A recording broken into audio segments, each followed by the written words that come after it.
अस्सलाम वालेकुम बच्चों। उर्दू का आज हमारा हरूफ तहज्जी का हरफ है चे। तो अब हम देखते हैं कि चे से क्या बनता है। चे चिड़िया, चे च चिड़िया। और चे को देखें आप, यूं ही जीम की शक्ल में इसको बनाएंगे चे को। और इसके पेट के अंदर जो नुक्ते लगे हुए हैं वो 3 हैं। 1 2 3। कितने नुक्ते हैं? 1 2 3। तो चलिए बच्चों, अब हम इनमें कलर करते हैं। मेरे पास जो कलर है मैं वही कर रही हूँ, आपके पास भी जो कलर होंगे आप वही कलर कर सकते हैं।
जी बच्चों, तो ये हमने चिड़िया में कर लिया कलर। अब हम राइटिंग स्टार्ट करते हैं लिखने वाली। कि हमने पहले ट्रेसिंग के ऊपर लिखना है। इसी तरह से यहाँ से स्टार्ट करें और यूं यूं पहले 2 लाइन्स तक बनाएं और फिर इसको नीचे राउंड में आए घुमाते हुए और यूं बनाएं। और इसके पेट में है 3 नुक्ते चे। आज हमारा हरूफ तहज्जी का हरफ है चे। इसके अंदर नुक्ते लगे हुए हैं, इसीलिए मैं सिर्फ चे लिख रही हूँ। और आप भी इसी तरह से ही ट्राई करें। चे।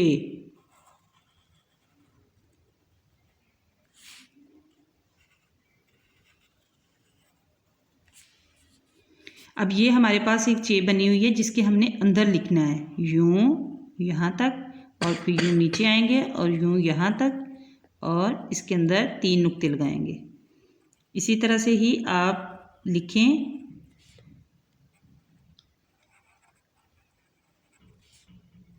चे। साथ साथ मुंह से बोलते जाएं चे। चे से बहुत चीज़ें बनती हैं। चे चांद, चे चिड़िया, चे चाकू, चे चाबी। तो इसी तरह से ही आप इस लफ्ज़ को भी याद करेंगे। ओके बच्चों, तो हमारी आज की वीडियो हुई कंप्लीट। मिलते हैं नेक्स्ट वीडियो में।